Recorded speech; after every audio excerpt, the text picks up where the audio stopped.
Bonjour à tous, nous sommes le lundi 1er juin, voici notre repos bourse.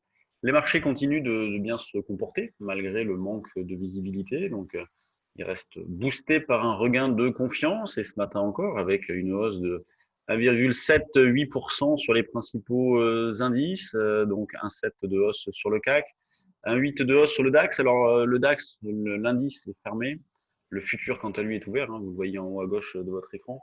Ce qui est étonnant, c'est les options qui ne codent pas. Donc le futur cote, mais pas les options sur le DAX. On continue de privilégier les achats sur des replis.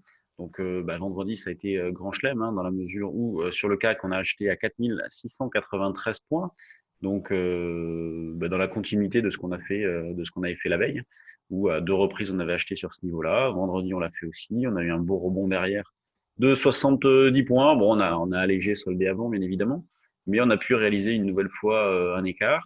Et le soir, bon, le marché est revenu un petit peu plus en arrière. Ce matin, donc, ouverture avec un petit gap qui depuis a été comblé.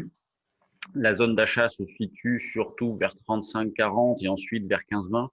Le 690 est un petit peu trop loin, donc hors sujet dans l'immédiat.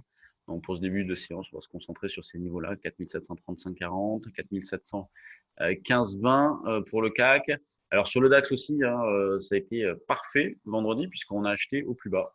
On a été placé à 73,5, 11 573,5 et au plus bas, on a fait 11 572.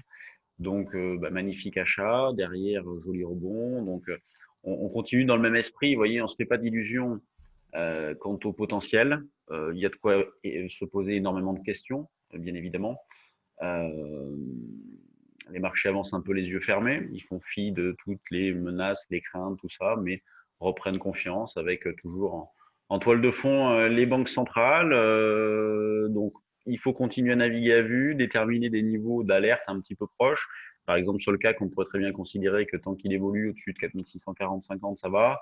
En dessous, en pur intraday, ça serait moins bon. Et puis, si on commençait à passer sous 4005, ça ne sentirait pas très très bon avec l'hypothèse d'un retour vers les 4003. Bon, pour l'instant, on n'est pas là, hein, il y a énormément de marge. Vous voyez, il faut se projeter, il faut penser comme ça. Donc sur le DAX, eh bien, on cherche à acheter aussi, donc sur d'un petit repli. Bon, on va essayer de rejouer cette zone des 11 600, enfin jouer cette zone des 11 600.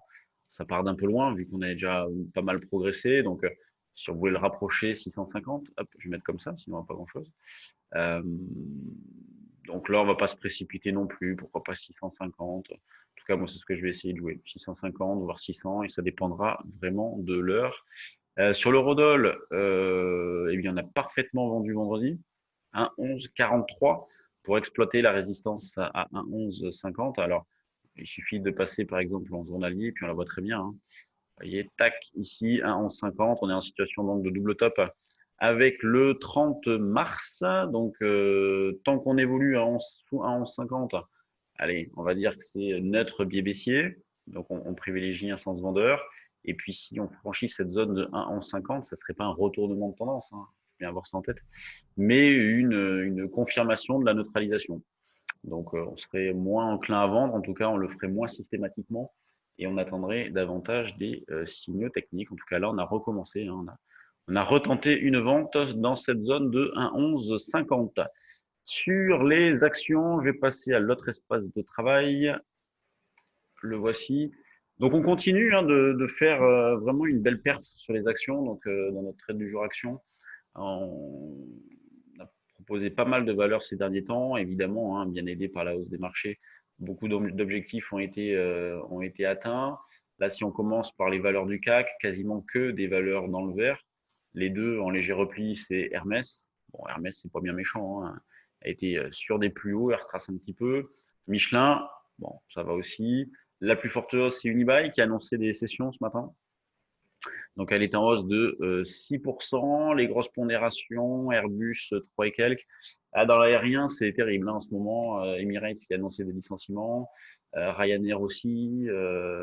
C'est quand même très compliqué, très très peu de visibilité. Quand on regarde la BNP, ouais, de toute façon, j'affectionne pas particulièrement les bancaires. Sanofi au plus haut, le CAC. Bon, vous voyez, le CAC 40, hein, on a franchi les 700 et quelques.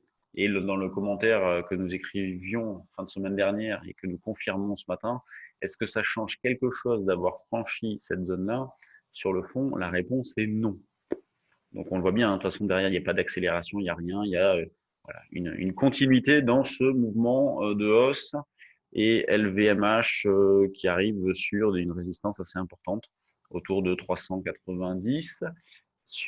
Dans les screeners volume, qu'est-ce qu'on retrouve ce matin? On a Technicolor plus 5, bon, en même temps un peu, hein, tellement elle a morflé ces derniers temps. Verimatrix qui se comporte extrêmement bien. C'est assez joli graphiquement, avec un signal d'achat déclenché là. On ne l'avait pas proposé à l'époque, mais en tout cas, c'est assez propre. Là, ce matin, on a l'Easy, l'objectif numéro 2 a été atteint là, dans les valeurs qu'on avait proposées sur le trade du jour. Je la sentais bien, celle-là, elle était assez jolie. Donc, on a réalisé un écart de plus de 10% en 3-4 jours. Donc, il faut penser à revendre, hein. Vous voyez, c'était McLaren Innovation, on en a. Vous voyez, Renault, par exemple, c'est vraiment caractéristique. Renault, on l'a proposé sur le trade du jour ici. En fin de journée, j'ai envoyé le message, mais pensez à vendre, hein, vous voyez. Faut pas non plus imaginer que Renault va prendre 15% tous les jours, hein, en solde et on recommence plus tard. Donc la hausse a été extrêmement violente. Au-delà de nos espérances, on liquide et puis on passe à autre chose, hein. Il y en a plein des valeurs, donc il faut avoir un comportement opportuniste. En tout cas, nous, c'est comme ça que nous travaillons sur les marchés et surtout sur les actions. D'où parfois l'irrégularité dans la fréquence de nos propositions dans notre trade du jour action. Donc, il faut accepter le fait qu'il n'y ait pas de proposition pendant un certain temps et puis qu'ensuite, il y ait une petite rafale quand on estime qu'il y a une fenêtre qui s'est ouverte sur l'indice avec des configurations graphiques sur les actions qui sont intéressantes. Ouais, voici notre philosophie de trading. Si vous voulez en savoir un petit peu plus, eh bien, sachez que demain soir, nous faisons une présentation en ligne. Alors, on appelle porte ouverte, mais c'est pas vraiment une porte ouverte. Une présentation en ligne, donc c'est moi qui la ferai demain. L'heure, je sais plus, 18h ou 19h ou 19h, 20h, je sais pas, regardez sur notre site, regardez les réseaux sociaux. Donc vous pourrez me poser vos questions sur nos services, notre philosophie, ce que l'on fait, qui nous sommes. Donc si vous avez de l'intérêt, n'hésitez pas, c'est sur inscription, c'est gratuit, ouvert à tous, et donc demain soir. Allez, bonne séance et puis je vous retrouve dans 1 heure sur BFM. Allez, salut tout le monde.